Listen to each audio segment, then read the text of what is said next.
And welcome back to another episode of Pokemon Knowledge. One line I hear in this hobby more than anything else is collect what you love. But I really got to ask a lot of people out there, when you're saying that to other collectors, do you really mean that? Because I'm going to tell you right now, a lot of people's actions out there are speaking much louder than their words. Yeah, they might be saying collect what you love, but anytime somebody makes a purchase or spends money that the other person is not comfortable with that purchase, they'll always be the very first person to tell that person who's spending money that they're wrong. So that's really going to be the topic of this video. Does that line to buy and collect what you love, does that line really hold merits in this hobby? Or does every single purchase, every single addition that you make in this hobby, does it have to be a 100% financial gain? Is there ever a time where you can just spend money and just to make you happy?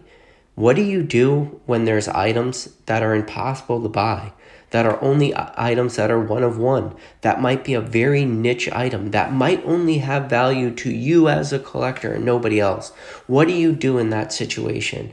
And how does the rest of the hobby look at you for making those decisions? So really, that's going to be the topic we're going to talk about today. I think it's very funny that there's a lot of people out there in this hobby who can very easily rationalize huge dollar amounts for certain cards. Example like first edition base set Charizard or any big dollar amount cards.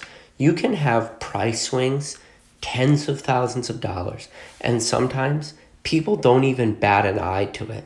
But if you as a collector, you really want to add something that you're passionate about to your collection, and maybe you have to overpay, say, $100, you can be chastised in this hobby sometimes, more or less by the comments section, who are saying you are just making the stupidest decision possible. So, I really want to understand what a lot of people's mindset is when we do say, buy whatever you truly love, collect whatever you truly love. Do we really mean that? And I'm going to tell you the reason that this video exists, because I always try to be relatively rational for the investments I do or the purchases I do. At least I see a long-term value for whatever item that is. Whether I pick up something raw and I eventually plan to grade it, do I see a return on my investment within a year to 5 years to 10-year timeline? But for one of the very few times in my life, I've really considered making a purchase of an item that I do not believe will ever have a return on my investment, because it's something that I really love. And I want to hear your guys' thoughts on it, because I'm going to tell you right now, what I want to do is going to sound ridiculous to you, but it's something I'm passionate about and something I enjoy. So I want to hear your thought process. Am I making a stupid decision? Or at the end of the day, even if it's a stupid decision, is it still my stupid decision to make? So, like I said, purchase that I wanted to make and that I'm really thinking hard about is I wanted to do a graded pack art set of my favorite modern set, which is Cosmic Eclipse. Do you know how crazy that is to say that I want to grade, a pack art set? So that's 4 different packs of Cosmic Eclipse by PSA. PSA's grading per pack, obviously Cosmic Eclipse being between $5 and $15 a pack, depending on where you want to price it. It's going to cost me $25 a pack to have them graded. With shipping and everything, we're talking about well over $100 to grade 4 packs. Now, have we gotten to the point in the hobby where I can no longer justify that? Even if I've made a rational decision, understanding that there's no way I could ever turn a profit on these cards for the next, 2 decades or potentially longer. Have we gotten to a point where just because I really enjoy something, I really enjoy the PSA new graded pack slabs. The new slabs, you're able to see the crimps. Things aren't folded over like they used to be. I think the packs display much nicer than they used to. I want to be able to display my favorite set and display these packs in a way that I think is visually appealing. Maybe other people might see those graded slabs and think, That's not visually appealing at all. But let me ask you, have we gotten to a point in this hobby where I can't even justify that? Where I'll be chastised by other people in the hobby because I just want to do things make me happy. But because I understand what I'm doing has no financial gain to it whatsoever, am I now the bad guy in the hobby? And that's what I want to know from you guys. Like, do you believe that? Do you think that there is a certain line in this hobby where it's still okay to spend extra money?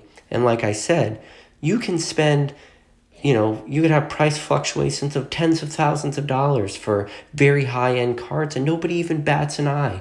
I want to go out there and spend $100 of my hard earned money and go have 4 packs of Cosmic Eclipse graded just because it's something that I want to do, something that makes me happy, something that I want to display because I have a strong connection to this modern set.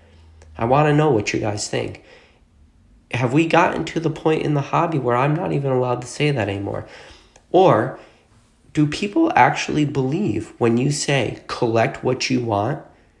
Do we really believe that? Or is it only collect what you want as long as I find it socially acceptable? And, that's the real underlining, secretive line that no one really says when they say collect what you want, as long as it's socially acceptable. And that's what I'm really asking. I'm more asking a question than anything. Have you guys ever made purchases like this that really had no financial potential gain to it, and it's just something that you really wanted to do because it's something you really enjoyed? I don't have an answer to it. I could never justify this financially in my brain to go out and grade a pack art set of Cosmic Eclipse. You got 4 packs at $40. You're going to spend well over $100 for grading. That's insane. But I want to know, like, what happens when you get to the point with a purchase that you're very passionate of, but you're not able to rationalize it anymore. And I don't know if there's room for that anymore in the hobby. I want to think there's room for that in the hobby, but the way like the new mob mentality is in the hobby is that things like this can never be justified anymore. But I'm going to tell you right now, I'm going to go do it. And I don't freaking care what anybody has to say. And I don't care that I'm going to lose out on like $100 or whatever. There's a lot of items I've purchased in my life that I've spent $100 on that are pretty meaningless to me. So to go out and spend $100 to have something that I will hold on to forever, I'll have no reason to ever sell these, this pack art set of my favorite set, Cosmic Eclipse. There'll be zero reason I'll ever have to go out and sell it. Even if I did try to go out and sell it, I'd probably never get my money back unless there was somebody crazy out there like me that wanted a graded Cosmic Eclipse pack for their collection. But to find that person would probably be pretty hard. So, but I don't care. I'm going to do it because it's something I want to do. It's something I'm passionate about. And I want to know, are there things out there that you guys have done? Are there purchases that you have made that are very similar in the sense that it's something you're passionate about, but might not have a huge financial long-term value in this hobby? But you got to also remember what I'm talking about is going to be a very niche area of the hobby. And no, am I going to tell you I'm going to go out there and grade 36 packs, a whole booster box of Cosmic Eclipse? No. I want to go out and grade one single art set of the cards. But like I said, it's hard to justify this stuff. It's even hard to rationalize it when you speak it out loud because it just sounds so crazy. Because on this channel, we always try to, tell you to make at least decisions that you think have the potential for some sort of investment or long-term run, right? If you're going to buy a card today, maybe you're going to buy it raw with the sole intention of having that card graded in a year from now or 5 years from now or 10 years from now. You can see a very clear path for that card and the dollar amounts you expect it to be in.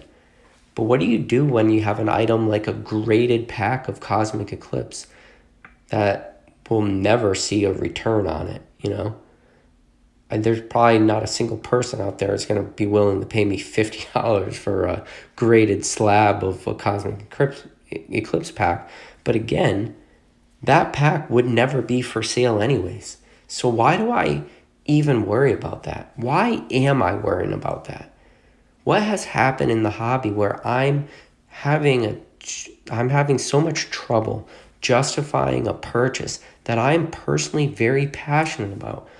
I don't know what's going on. That's why I made this video, because I'm trying to talk out my thought process and trying to have it make sense, even though it doesn't make sense for me. So you got to ask yourself questions like, well, if you can justify that, why are we not able to justify other stuff? Why does everybody always like to say, oh, well, the junk slab era is coming, all this? No. Again, it's the bulk slab era. Stop calling it the junk slab era. You know why? Because of just everything I said previously in this video. You're doing a disservice to everybody in this freaking hobby. You know why?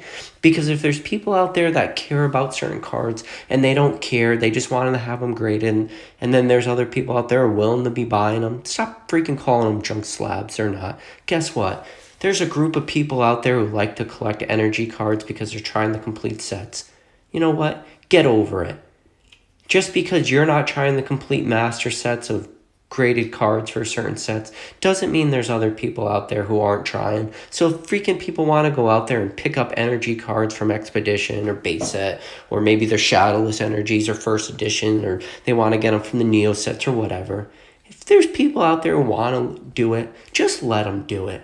Stop giving people crap about stuff like this. If people want to go out there and grade V cards or base set, or maybe modern cards or whatever, commons, uncommons, rares, at this point I don't even care. You gotta just let people do what they want to do. Why are we all acting as if we're the gatekeepers to the hobby and we're telling everybody what is okay to grade and what's not okay, and telling everybody that because they're going out and doing certain things, are going to somehow be the overall demise of the hobby? Honestly, if you don't think some cards have value, or you don't think certain items have value, just don't buy them. Who cares if they exist on the market? Why are we worried about that? Are you so worried that, I don't know, a PSA 6 base set hollow, some real low grade, or a 5 or a 4 base set hollow, because there's a lot of those exist on the market, all your high-end cards are then going to go down in value because of it? No. That's not going to happen.